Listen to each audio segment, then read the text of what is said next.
Assalamu alaikum. Welcome to the Medicos. I'm Dr. Kinza. Today we come with another important topic, that is the Dean's Fluorescence Index.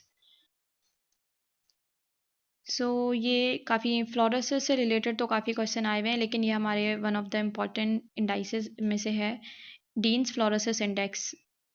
Dean's fluorosis index is an index for the assessment of the dental fluorosis known as a Dean's classification system for the dental fluorosis. एक बंदा था dean जिसने हमारे पास fluorosis का index दिया था, तो ये हम किस लिए असेस कर, इसके नाम में ही पता लग रहा है कि फ्लोरोसिस को असेस करता है ना, तो ये इसमें हम असेसमेंट करते हैं डेंटल फ्लोरोसिस की. अब इसका क्राइटेरिया है, हमारे पास चीज़ें आती हैं normal, very mild, mild, moderate, severe. तो हमें पता होना चाहिए कि ये कौन से फीचर्स किस क्राइटेरिया, मतलब हम कि जो ये क्राइटेरिया दे रहे हैं नॉर्मल, वेरी माइल्ड, तो उसमें हमारे पास क्या कैरेक्टर्स हमें मिलेंगे. तो सबसे पहले हम नॉर्मल में आते हैं. नॉर्मल में हमारे पास enamel represent usual translucent type. हमारी इनेमल कैसे होती है, ट्रांसल्यूसेंट होती है ना, तो इनेमल हमारे पास कैसे होगी, सिंपल, ट्रांसल्यूसेंट, स्मूथ, ग्लॉसी और पेल क्रीमी वाइट कलर. ठीक है, पेल हमारा जो वाइट क्रीमी वाइट कलर होता है, ग्लॉसी अपीयरेंस होगी, शाइनी अपीयरेंस होगी, स्मूथ होगी, तो हम क्या देंगे, नॉर्मल, या हम इसको कंसीडर करेंगे नॉर्मल. फिर हमारे पास आता है वेरी माइल्ड. वेरी माइल्ड में हमारे पास अब फ्लोरोसिस होना स्टार्ट हो रही है, तो इसमें हमारे पास स्मॉल, छोटे छोटे, ओपैक, पेपर वाइट, वाइट जैसा पेपर, सफ़ेद पेपर होता है ना, बिल्कुल वैसे ही हमें स्पॉट्स मिल रहे होते हैं. Areas scattered irregularly over the surface. पूरे दांत पर इरेगुलरली कहीं भी आपको क्या मिलेंगे, वाइट वाइट स्पॉट्स है ना, वो मिल रहे होते हैं.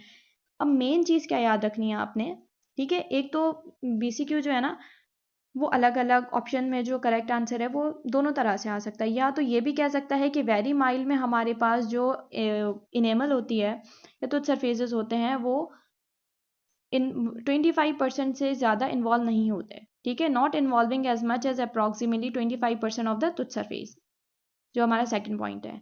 या फिर दूसरे अल्फाज में हमें ये कह सकता है कि 1.2 से ज़्यादा हमारे पास जो है ना सरफेसेस पर क्या मिलेगी, हमें नहीं मिलेगी. सिर्फ हमारे पास 1 to 2 mm से ज़्यादा हमें नहीं मिलेगी वेरी माइल्ड के अंदर. और ये 1 to 2 mm जो हमें मिल रही होती है, ये हमें इंसाइजल या फिर अक्लूजल सरफेसेस में मिल रही होती है, जो हमारे टिप्स होती है ना, कस्प ऑफ द बाइकस्पिड्स और द सेकंड मोलर, मोलर्स की, और हमारे पास जो प्री मोलर्स होते हैं, इनकी जो हमारे पास कस्प होते हैं ना, वहाँ पे हमारे पास 1 to 2 mm मिल रही होती है. 1 to 2 mm से ज़्यादा हमें नहीं मिलेगी, या फिर 25% से हमें ज़्यादा नहीं मिलेगी. ठीक है, और क्या मिलेगा हमें, ये small opaque paper white appearances मिलेगी, तो हम इसको कहेंगे कि वेरी माइल्ड के अंदर आता है.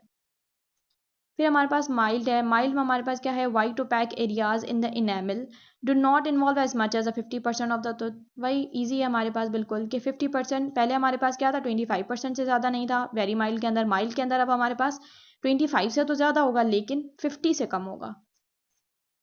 अब मॉडरेट आता है हमारे पास. ठीक है, मॉडरेट में हमारे वहाँ पे सिर्फ क्या बात हो रही थी, small opaque paper white patches की बात हो रही थी. लेकिन अब हमारे पास मॉडरेट के अंदर कुछ और चीज़ें भी आएंगी जिन पे ध्यान देना ज़रूरी है. तो हमारे पास सबसे पहले तो इनेमल सरफेसेस पे वही वाइट पैचेस होंगे. ठीक है, लेकिन वाइट पैचेस के साथ साथ हमारे पास सरफेस पे एट्रीशन भी मिलेगी, मार्क्ड वेयर. ठीक है, सरफेसेस हमारे पास, सरफेस जो इंसाइजल सरफेसेस होंगे, वहाँ पे हमें वहाँ पे एट्रीजन मिलेगी, जिस वजह से मार्क्ड वेयर मिलेगा हमें. और brown stains is a disfiguring feature. जब भी फ्लोरोसिस ऐसी कंडीशन पे चला जाए कि ब्राउन स्टेन्स दिख रहे हैं पेशेंट के, वाइटिश अब नहीं रहा, अब क्या है, कहीं कहीं वाइट भी, लेकिन ब्राउन स्टेन्स जब भी दिख गए ना, 1 हो, 2 हो, 3 हो, ठीक है, तो उसमें वो हमारे पास मॉडरेट की कैटेगरी में आ जाती है चीज़. सीवियर में वही, ये तो चीज़ हमारे पास जब मॉडरेट में ही सारी इनेमल के सरफेसेस इन्वॉल्व हो गए थे, तो सीवियर में तो मस्ट है कि सारे इनेमल के सरफेसेस ही इन्वॉल्व होंगे. लेकिन यहाँ पर हमारे पास हाइपोप्लेजिया मिलेगा. पहले हमें क्या मिल रहा था, एट्रीशन. ठीक है, लेकिन अब हमारे पास क्या है, hypoplasia is so marked that general form of the tooth में बी अल्टर्ड. हाइपोप्लेजिया क्या होता है, नंबर ऑफ सेल्स हमारे कम हो जाते हैं ना, तो नंबर ऑफ सेल्स जब हमारे कम हो जाएंगे तो शेप जो है वो दांत की सही नहीं बनेगी. तो कह रहा है सीवियर में इवन ऐसे भी केसेस होते हैं कि वो हाइपोप्लेजिया इतना हो जाता है कि दांत की जो शेप है ना, वही चेंज हो जाती है. और सीवियर की डायग्नोस्टिक साइन हमारे पास क्या होती है, इसमें हमें पिटिंग मिलती है, या तो डिस्क्रीट अलग अलग हमें पिट्स मिलेंगे या फिर ज्वाइंट हुए हुए आपस में क्या है पिट्स मिलेंगे। कन्फ्लुएंट पिटिंग या फिर discrete pitting. Brown stains are widespread, यहाँ पे भी पहले भी हमें मॉडरेट के अंदर भी ब्राउन स्टेन्स मिले थे और अब सीवियर के अंदर भी ब्राउन स्टेन्स मिल रहे हैं। ये वाइड स्प्रेड होंगे और हमारे पास कोरोडेड अपीयरेंस मिलेगी। अब एक बार दोनों समराइज कर लेते हैं। वेरी माइल्ड और माइल्ड के अंदर तो सिंपल सी वाइट ओपैक पैचेस की ही बात हो रही थी, तो वो तो ईजी होगा, सिर्फ परसेंटेजेस याद रखनी है ना आपने। लेकिन बात जब मॉडरेट और सीवियर की आ जाती है तो कुछ एडिशनल पॉइंट्स आ जाते हैं हमारे पास, like the attrition, brown stains, ठीक है। लेकिन हमारे पास सीवियर में और हमें क्या मिलेगा, हाइपोप्लेजिया मिलेगा। सीवियर में हमें क्या मिलेगा, हाइपोप्लेजिया मिलेगा, पिटिंग मिलेगी, ठीक है। हमें पीछे पिटिंग नहीं मिल रही थी मॉडरेट के अंदर एट्रीशन मिली लेकिन पिटिंग नहीं मिल रही थी। अब हमारे पास सीवियर में हमारे पास क्या चीज़ ऐड हुई है, hypoplasia. Diagnostic sign is a pitting, वो डिस्क्रीट हो या फिर कन्फ्लुएंट हो, वो दोनों सीवियर के अंदर ही आएंगी। और ब्राउन स्टेन्स हमें जैसे पहले मिल रहे थे, लेकिन अब हमारे पास सीवियर के अंदर जो ब्राउन स्टेन्स होंगे वो थोड़े हमारे पास सीवियर होंगे।